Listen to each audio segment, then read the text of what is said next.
Hello guys, यो चाहिँ मेरो गाउँ हैन। यो यतापट्टि पुरै खेतै खेत देखिरहेको छ। वहाँ पनि घर अलिकति सानो सानो देखेको छ। म चाहिँ माथिदेखि भिडियोहरू बनाउँदाखेरि यस्तो देखेको र उता जङ्गलतिर पनि खेतहरू चाहिँ छ। किनकि हाम्रो घर हाम्रो पहाड भनेको चाहिँ यस्तो ठाउँमा छ हैन। माथिदेखि हेर्दाखेरि कति खेतै खेत देखिन्छ। अब खेतबारी अब सहरतिरको जस्तो ठुलो हुँदैन हैन। त्यसो हुँदाखेरि सानो सानो अलि राम्रो जस्तो पनि देखिन्छ के यहाँबाट भन्दा पनि अलि माथिदेखि चाहिँ झन् राम्रो देखिन्छ। यहाँको सिनहरू तपाईँहरूले देखाउँछु मैले र मैले ठुलो जुम गरेर हेर्दा पनि त कस्तो हुन्छ। यो चाहिँ मेरो गाउँ पुरो यहाँ चाहिँ जहाँ चाहिँ खेतै खेत मात्र देखेको छ र मेरो घर पनि सानो देखेको छ है।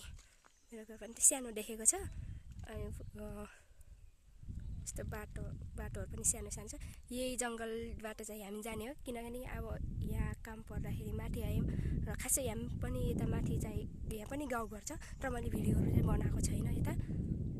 अनि धेरैजना छ गाइस, कस्तो छ मेरो गाउँहरू यस्तो भन्नुलाई। मैले चाहिँ त्यति धेरै भएको थियो है।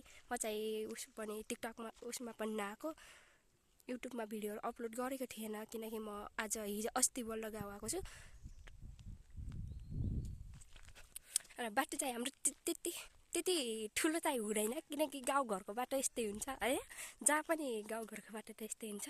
यस्तो छ। अहिले चाहिँ बाटो राम्रो छ र बर्खाको बेलामा चाहिँ एकदम गाह्रो हुन्छ किनकि यहाँ पहिरोहरू खस्छ होइन, अनि ढुङ्गाहरू झर्छ। त्यही हुँदाखेरि अहिले चाहिँ गाडी चल्छ होइन। अनि अरू बेला चाहिँ गाडी पनि हिँड्दैन, मान्छेले नै बनाउनु पर्छ। जे होस् अहिले चाहिँ यति बेला चाहिँ बाटो राम्रो बनिसक्छ। बर्खा कटिसकेपछि चाहिँ बाटो बनिसक्छ। यस्तै छ है बाटो। म जाने बाटो चाहिँ यस्तो बाटो जाने हो।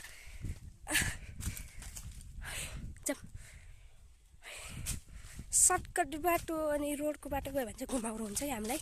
अनि त्यही भएर हामी चाहिँ सर्टकट बाटो अनि छिटो पुग्नलाई हिँडेको।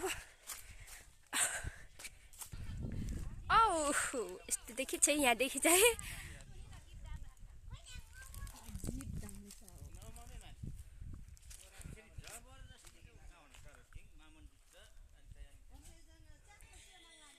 बाटो त्यति ठुलो देखेको छैन।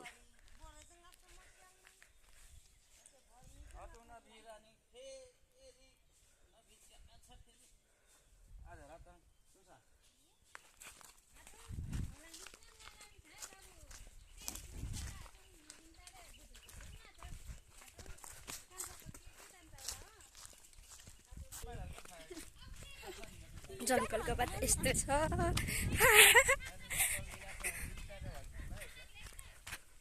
उसै देखि झन् सेम राङ्छ।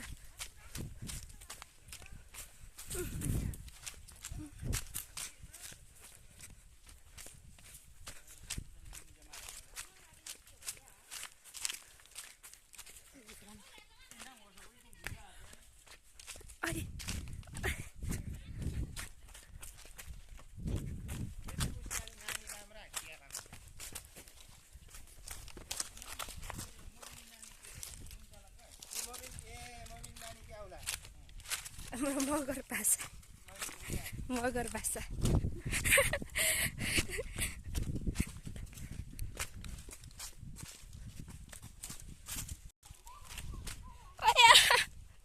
खिर्की त माएको छु त।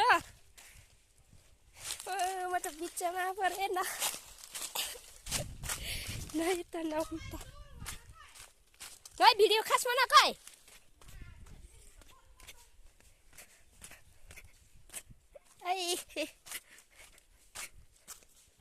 ल। यहाँ माथि चाहिँ मान्छे बोलेको सुनिन्छ होइन। यति तल आडीबाट जङ्गलको आडीबाट चाहिँ आइसकेँ। तर यति दौड्न पनि सकिरहेको छैन किनकि हामी किन दौडेको भन्दाखेरि हाम्रो गाउँमा म्याच छ। म्याच खेल्न आएकोहरू चाहिँ खेलाडीहरू आएको छ। त्यही भएर लाज लाग्छ भने हामी चाहिँ दौडेर हिँडेको छौँ। र दौड्न नसक्नेहरू चाहिँ पछाडि हुनुहुन्छ है।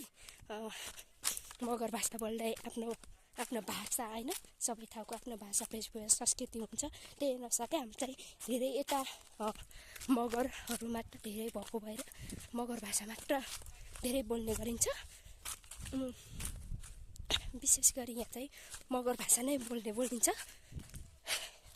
त्यही भएको भएर उहाँहरू चाहिँ आफ्नै बात गर्दै अथवा आफ्नै भाषा अथवा कुरा गर्दै हिँड्नुपर्छ बिस्तारै।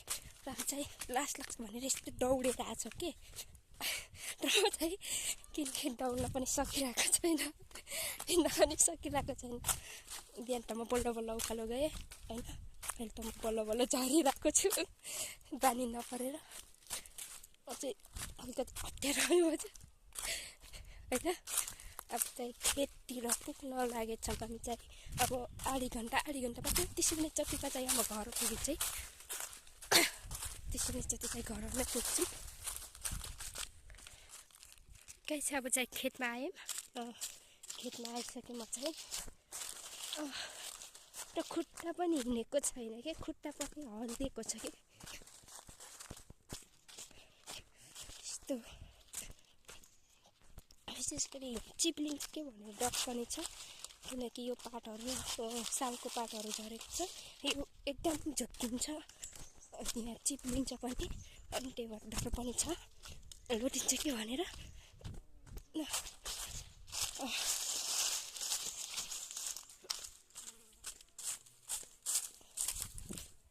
यहाँ खेतहरू देखिरहेको छ, थोरै थोरै देखिन्छ, त्यति क्लियर पनि देख्न त देखेछ होला तर ठिकै छ।